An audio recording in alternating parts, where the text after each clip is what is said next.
మనము అయ్యా ఈ లోకంలో నేను బ్రతుకుతున్నప్పుడు, ఈ లోకంలో నేను జీవిస్తున్నప్పుడు నా చెయ్యి మీరు పట్టుకొని నడిపించండి, మీ చేతితోటి నన్ను నడిపించండి దేవా. అందుకే మనం పాట పాడుకున్నాం కదా, మనము నడిపించబడాలి అని అంటే కనుక మనం దేవుడి సన్నిధిలో ఉపవాసం ఉండి ప్రార్థన చేయాలి. దేవుడి సన్నిధిలో ఉపవాసం ఉండి ప్రార్థన చేయిస్తే కేవలము దేవుడు మనల్ని అలల మీద మునిగిపోకుండా నడిపించడం ఒకటే కాదు, నీ కోసం నా కోసం దేవుడు కలిగి ఉన్న రహస్యములు ఏవైతే ఉన్నాయో వాటిని నీకు బయలుపరుస్తాడు. ఆమె ఆ ఉద్దేశాలను నీకు తెలియజేస్తాడు, ఆయన నిర్ణయాలను నీకు తెలియజేస్తాడు, ఆయన యొక్క హృదయమును నీ ఎదుట తెలుస్తాడు దేవుడు. ఎప్పుడు అంటే దేవుడి సన్నిధిలో ఉన్నప్పుడు, దేవుడు పాదాల దగ్గర ఉన్నప్పుడే, దేవుడు పాదాల దగ్గర నువ్వు గడుపుతున్నప్పుడే నీ యొక్క రహస్య జీవితం నీకు తెలియచేయబడుతుంది. నీ రహస్య జీవితము దేవుడికి తెలుసు. ఆ దేవుడికి తెలిసిన రహస్య జీవితము నీవు తెలుసుకొని ఆ దేవుడు ఇష్టపడినట్టుగా నువ్వు బ్రతకాలి అని అంటే, దేవుడు కోరుకున్నట్టుగా నువ్వు జీవించాలి అని అంటే కనుక మనం ఎలా ఉండాలంటే దేవుడి సన్నిధిలో ఉపవాసం ఉండి ప్రార్థన చేసి ఆయన పాదాల దగ్గర మనం గడిపేవారిగా ఉంటాం. ఆమె ఆయన పాదముల దగ్గర ఎప్పుడైతే మనం గడుపుతామో ఆ సమరయ స్త్రీ యొక్క రహస్య జీవితము అందరికీ తెలిసింది. ఆమె పాపంలో పట్టబడింది, ఆమె పాపంలో ఉన్నది. పాపంలో ఆమె పట్టబడినప్పుడు ఆ యొక్క ధర్మశాస్త్ర ప్రకారము ఆమె అందరూ రాళ్ళతో కొట్టి చెప్పాలి, మీలో పాపము లేనివాడు ఎవరైనా ఉంటే ఈమె మీద రాయి వేయండి అని అంటే యేసయ్య ఎదుట మొత్తం అందరి పాపాలు బహిర్గతం చేయబడింది. సమరయ స్త్రీ పాపం వారి అందరి ఎదుట బహిర్గతం చేయబడింది. ఈ మాట గుర్తుపెట్టుకోండి, సమరయ స్త్రీ పాపము వారి అందరూ కలిపి బహిర్గతం చేశాడు. కానీ ఒక్క యేసయ్య మాత్రం వారి పాపములన్నిటిలో బహిర్గతం చేశారు. అందుకే అక్కడ ఒక్కరు కూడా మిగలకుండా అందరూ వెళ్ళిపోవడానికి కలిగిన కారణం ఏమిటి అని అంటే కనుక మొత్తం అందరూ పాపం చేసిన వారే. కానీ ఆ యేసయ్య ఎదుట ఆ సమరయ స్త్రీ మాత్రమే అలా నేల మీద పడి ఉంటే, మా ఎవరు నిన్నేమనలేదా, ఎవరు నిన్ను శిక్షించలేదా అంటూ యేసయ్య అంటాడు, అమ్మా ఎవ్వరూ నిన్ను శిక్షించలేదు కదమ్మా, నేను కూడా నిన్ను శిక్షించను. ఒక్క షరతు, ఆ షరతు ఏంటంటే నువ్వు పాపం చేయక అని యేసు ప్రభువారు చెప్తారు. ఆమేన్. అంటే దేవుడు సన్నిధిలో మనం గడుపుతూ ఉండగలిగితే, దేవుడు సన్నిధిలో మనం జీవించగలిగితే, మన రహస్య జీవితము దేవుడి ఎదుట బహిర్గతం చేయబడినప్పుడు యేసు ప్రభువారు నువ్వు ఒకటయ్యగలుగుతావు. ఆమేన్. యేసు ప్రభువారు నువ్వు ఒకటిగా అవ్వేలాగా బ్రతకగలుగుతాం. యేసు ప్రభు నువ్వు కలిసేలాగా బ్రతకగలుగుతావు. ఆ రోజు వారందరి పాపాలు బహిర్గతం చేయబడింది, కానీ వారందరూ వెళ్ళిపోయారే, వారు ఎవ్వరు కూడా అక్కడ మిగలలేదే. కానీ సమరయ స్త్రీ ఒక్క ఆమె మిగలడానికి కలిగిన కారణం ఏంటంటే తన రహస్య జీవితం యేసయ్యకి తెలిసింది.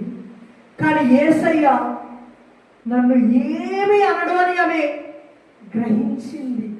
కాబట్టి ఆమె యేసయ్య దగ్గర పాదముల దగ్గర పడింది. బహుశా వారందరూ కూడా ఈ స్త్రీని ఇప్పుడు యేసయ్య రాళ్ళతో కొట్టి చంపాలి, కానీ యేసయ్య ఏమంటున్నాడంటే మీలో పాపం లేరు అంటే సమరయ స్త్రీ పాపం ఎలాగైతే చేసిందో మేము కూడా పాపం చేసాం. ఆ సమరయ స్త్రీకి ఏ గది అయితే పట్టిందో అదే గది మా అందరికి వస్తుంది. కాబట్టి ఇక్కడ మేమెవ్వరూ ఉండకూడదు అని అందరూ పారిపోయారు. ఎవరైతే సమరయ స్త్రీని నిలవబెట్టి యేసు ప్రభుల వారి ఎదుట నిలవబెట్టారు వారందరూ కూడా పారిపోవడానికి కలిగిన కారణం ఏమిటి అని అంటే కనుక మేము కూడా రాళ్ళతో కొట్టి చంపబడాలి అనుకున్నాం. అంటే వారు యేసయ్య సన్నిధిలో ఉండలేదు, యేసయ్య సన్నిధిని వారు తెలుసుకోలేకపోయారు, యేసయ్య సన్నిధిని వారు అనుభవించలేకపోయారు. అందుకే వారు పాపములను వెంట పెట్టుకొని వారు పారిపోయారు. కానీ సమరయ స్త్రీ మాత్రం యేసయ్య కళ్ళ ఎదుట ఆ పాపాన్ని విడిచిపెట్టి యేసు ప్రభు వారిని లాగా జీవించగలగడానికి తన జీవితాన్ని ప్రారంభించింది. అమ్మా, ఈరోజు మన జీవితం ప్రారంభించాలి. మన జీవితాన్ని ముందుకు కొనసాగించాలి. ఎలాగనంటే యేసుతో ముందుకు కొనసాగించాలి, యేసుతో ప్రారంభించాలి. యేసుతో ముందుకు కొనసాగిస్తున్నవారు, యేసుతో జీవిస్తున్నవారు పాపము చెయ్యరు, పాపము చెయ్యలేరు. పాపము యేసు ప్రభు వారి ఎదుట బహిర్గతము చేయబడినప్పుడు మరి ఎన్నడూ ఆ పాపము చేయకుండా ఆ రహస్య జీవితము యేసు ప్రభు వారి ఎదుట తెలియచేయబడినప్పుడు నీ కొరకు యేసయ్య రహస్యము అయిన జీవితం ఏదైతే ఉన్నదో నీ జీవితము అది నీకు తెలియచేయబడుతుంది. ఆమె అది ఎప్పుడు తెలియజేయబడుతుంది అంటే మనము దేవుడి సన్నిధిలో కనబడాలి. 4వ మాట చెప్పండి, మనము దేవుని సన్నిధిలో కనబడాలి. మనుషులకు కనబడకూడదు, మనుషులకు కనబడేలాగా ఉండకూడదు. యేసు ప్రభు వారికి కనబడాలి అని అక్కడ ఉన్నవారు ఆచారబద్ధమైన ముసుగులోని, ఆచారబద్ధమైన జీవితంలోని వారు జీవిస్తూ వారు బ్రతుకుతూ ఉన్నారు. కాబట్టి అయ్యా ఆమె పాపం చేసిందయ్యా, ఇవిని రాణితో కొట్టి చంపాలయ్యా అని యేసు ప్రభు వారి ఎదుట ఆమె దోషిగా పెట్టాలి అని వారు వచ్చారు. కానీ నేను దోషిని, నేను పాపిని అని వారు తెలుసుకోలేకపోయారు, వారు గ్రహించలేకపోయారు. ఎందుకు అంటే కనుక వారు దేవుడి సన్నిధిలో కనబడట్లేదు. వారు యేసు ప్రభు వారి ఎదుట కనబడుతున్నారు, వారు యేసు ప్రభు వారిని చూస్తున్నారు, వారు యేసు ప్రభు వారిని అర్థం చేసుకోలేకపోతున్నారు, యేసు ప్రభు వారి సన్నిధిని వారు అనుభవించలేకపోతున్నారు. ఎందుకు వారు అనుభవించలేకపోతున్నారు అని అంటే కనుక వారు క్రియలు మనుషులకి కనబడాలి, వారు చేస్తున్నవి మనుషులు ఎంత అగపరచబడాలి అనుకుంటున్నారు.